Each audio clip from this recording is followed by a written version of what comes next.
أعوذ بالله من الشيطان الرجيم بسم الله الرحمن الرحيم إنما المؤمنون إخوة فأصلحوا بين أخويكم واتقوا الله لعلكم ترحمون বাংলাদেশ জামাত ইসলামী কুষ্টিয়ার সদর থানা জিয়ারত ইউনিয়নের 2 নম্বর ওয়ার্ডের উদ্যোগে আজকের এই নির্বাচনী অনুষ্ঠানের সম্মানিত অতিথিবৃন্দ, বিশেষ করে আমাদের জেলার মেহমান এসেছেন আমাদের সাথে কাজী হামিদুল ইসলাম, এই জিয়ারত ইউনিয়নের আমির এসেছেন মাওলানা নজরুল ইসলাম, সেক্রেটারি আছে শাওন ভাই সহ অন্যান্য অতিথিবৃন্দ, সদরের সেক্রেটারি এসেছে ডাক্তার রায়হান উদ্দিন সহ সামনে বসা আজকের প্রোগ্রামের যারা প্রধান আকর্ষণ আপনারা সম্মানিত মা এবং বোনেরা এবং সম্মানিত ভাইরা। মেয়েরা আমাদের আগে, ভাইরা পরে নাকি? আমাদের বিরুদ্ধে যে দোষ দেওয়া হচ্ছে এই জন্য বললাম, সারা কুষ্টিয়াতে এই দোষ অলরেডি অনেকে চাপিয়ে দিচ্ছে। জামাত ইসলামী বাংলাদেশ ক্ষমতায় গেলে তাদেরকে নাকি আমরা তালা বন্ধ করে রাখবো, ঘরের ভেতরে বের হতেই দেব না। এই কথার সাথে আপনারা কি একমত আছেন? জামাত ইসলামী বাংলাদেশের শ্রদ্ধাভাজন আমিরে জামাত উনি জানিয়েছেন মেয়েরা রান্নাঘর থেকে জিহাদের ময়দান পর্যন্ত যেতে পারবে। আর ওরা আমাদেরকে বলে আমরা নাকি মেয়েদেরকে ঘরের ভেতরে রাখতে চাই। মেয়েদের সম্মান এই বাংলাদেশের যত দল আছে এখন আমার মনে হয় সবচাইতে সম্মানজনক জায়গায় আমরা রেখেছি মেয়েদেরকে। অন্যান্য দলের ভেতরে মেয়েদের এত সম্মান আছে নেই। আমরা তো সব দলের অন্তত কম বেশি কিছু দেখি যারা মেয়েদের পক্ষে কথা বলে, অথচ এই মানুষগুলোই মেয়েদের সম্মান হানি সবচাইতে বেশি করে। আমরা কোরআনে কারীম থেকে আপনাদেরকে দাওয়াত দেই, ইন্নামাল মুমিনুনা ইখওয়াতুন। আল্লাহ তাআলা বলেন অবশ্যই মুমিন যারা এরা পরস্পর ভাই ভাই। ফাসলিহু বাইনা আখাওয়াইকুম, অতএব তোমরা সংশোধন করে দাও তোমাদের ভাইদের পরস্পরের যে দ্বন্দ্বগুলো আছে এই বিষয়গুলো তোমরা মিটিয়ে দাও। ফাত্তাকুল্লাহা লাআল্লাকুম তুরহামুন, আল্লাহকে ভয় করো, সম্ভবত তোমাদের উপরে অনুগ্রহ করা হবে। প্রাণপ্রিয় কুষ্টিয়াবাসী, আমরা আগস্টের 5 তারিখের পরে 2014 মনে করেছিলাম এদেশে আমরা অন্তত যারা আছি ফ্যাসিস্ট বিদায় নেওয়ার পরে আমরা সবাই মিলেমিশে সমৃদ্ধ কুষ্টিয়া গড়ি। কিন্তু আমাদের কিছু ভাইয়েরা তারা এমন এমন কিছু ভুল করছে যেগুলো সংশোধন করা এখন মানে আবশ্যক হয়ে পড়েছে আমাদের জন্য। তাদের যে সমস্ত ভুলগুলো আমরা দেখতে পাচ্ছি তার 1 নম্বর ভুল, তারা এই বাংলাদেশে হাজারো মিথ্যা মামলা দিয়ে এই 16.5 মাসে বহু মানুষকে তারা হয়রানি করেছে। এই জিয়ারত কাঞ্চনপুর সহ এলাকায় আমরা বহু মানুষের নাম জানি যারা মিথ্যা মামলার শিকার হয়ে এখনো কুষ্টিয়া সদরে 14টা মামলা পড়ে আছে। মিথ্যা মামলা এগুলো হয়তো হিংসার বশবর্তী হয়ে রাজনৈতিক উদ্দেশ্য প্রণোদিত ভাবে অথবা এলাকায় যাদের সাথে মনোমালিন্য আছে এই কারণে তারা এই মিথ্যা মামলাগুলো দিয়েছে। এমনকি আপোষনামাও তারা নিজেরা জমা দিয়েছে থানাতে। মামলা দেয় নিজেরা আপোষ করার জন্য, আবার নিজেরাই ডাক দেয় মাঝখান থেকে 5 লাখ 10 লাখ 20 লাখ টাকা নিয়ে নেয়। এরকম ভুল অনেক ভাই করছে না, করছে না?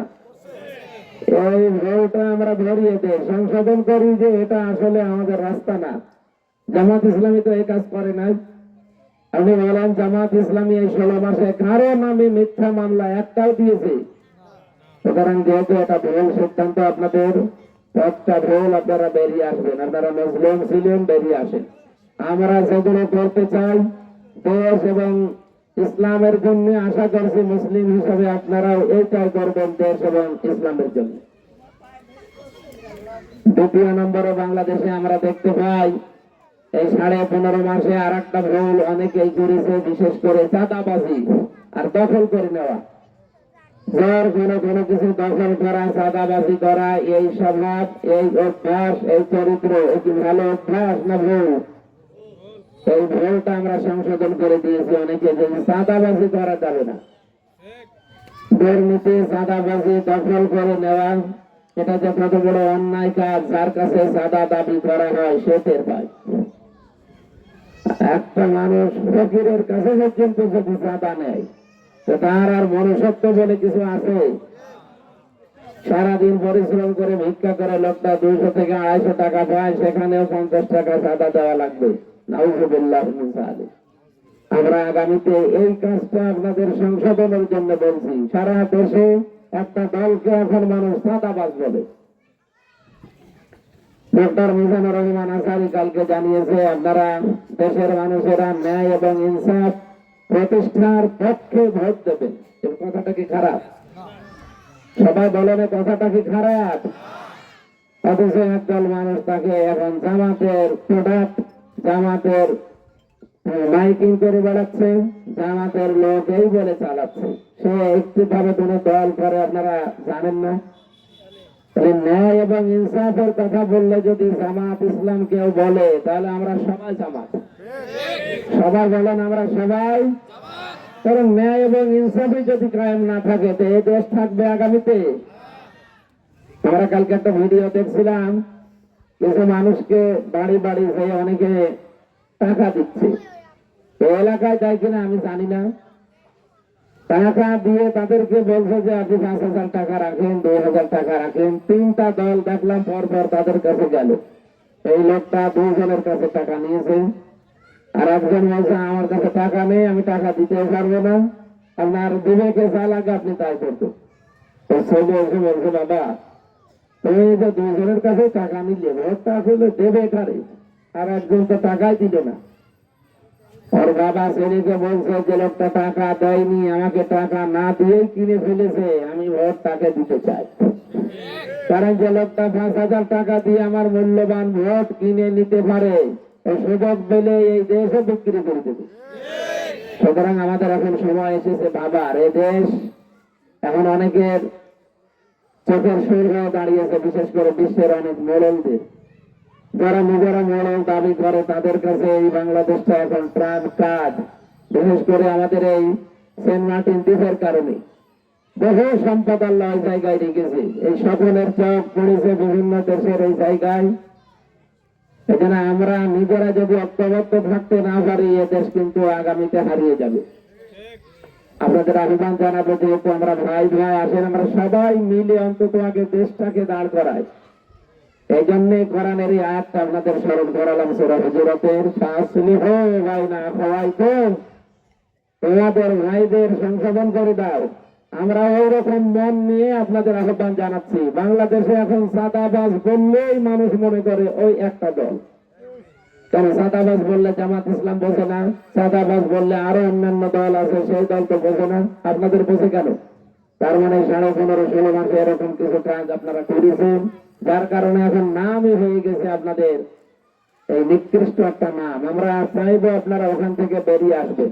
আপনারা চান না? আপনারা চান কিনা বলেন?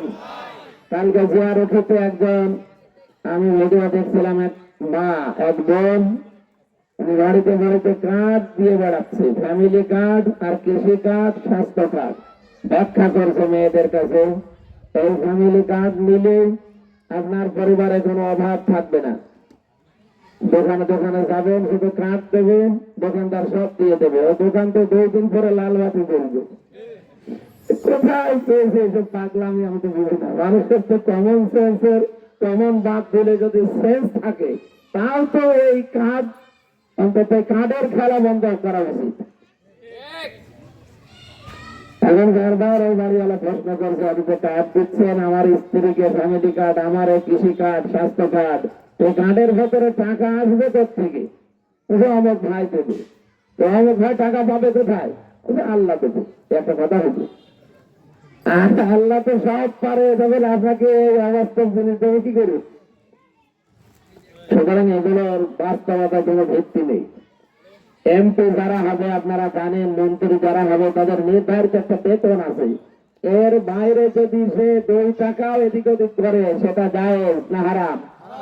আর সবাই বলেন জায়েজ না হারাম? এখানে শুনে হারাম কাজে আপনি প্রত্যক্ষ হবেন কি করে?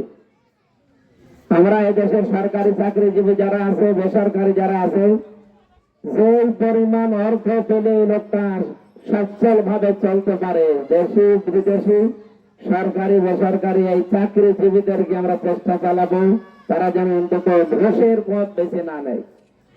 কারণ একটা মানুষ ঘোষ খায় কখন, হ্যাঁ সবার জন্য বলছি না, যাদের নিজেদের পরিবার চলার পরেও ঘোষ খায় তাদের অবশ্যই শাস্তির আওতায় আনতে হবে। কিন্তু একটা মানুষ যদি একেবারে চলতে পারে না এই পরিবেশে, সে যদি ঘোষ খায়, আপনি তারা ধরেই ফাঁসি দিয়ে দেবেন, হাত কেটে দেবেন না। এত ইসলাম এত কঠিন না। একটা মানুষ যদি চুরিও করে ধরে হাত কেটে দেবেন, বিষয়টা এমন না। ও যদি ক্ষুধার যন্ত্রণায় চুরি করে, তার আগে পেটের ক্ষুধা মিটান। আর যদি অভাবে চুরি করে, তার অভাব আগে দূর করেন, তার স্বভাব ভালো করেন, এরপরে যদি চুরি করে তখন হাত কাটবেন। আমার কথা কি বুঝতেছেন? আগামীর বাংলাদেশ আমরা এইভাবে তৈরি করতে চাই। আপনারা এই পরিকল্পনাগুলো নিয়ে আসুন যে আমরা ক্ষমতায় গেলে কুষ্টিয়াতে কোনো মাদক দ্রব্য রাখবো না। আমি কথা দিয়ে যাচ্ছি, সত্যি যদি আল্লাহ আমাদের কবুল করে 100 দিনের ভেতরে বাংলাদেশের এই কুষ্টিয়ায় মাদক থাকবে না ইনশাল্লাহ। যদি না পারি তখন আপনি বলুন, সে যেভাবেই হোক, নসিহত করে হোক, আইনের প্রয়োগ করে হোক, কড়াকড়ি করে হোক, যেভাবে শিক্ষা দিয়ে হোক, আমরা মাদক রাখবো না। এটার কারণে একটা স্বামী, একটা সন্তান, একটা ভাই যদি এদিকে যায়, তার পরিবারটা পুরা জাহান্নাম হয়ে যায়।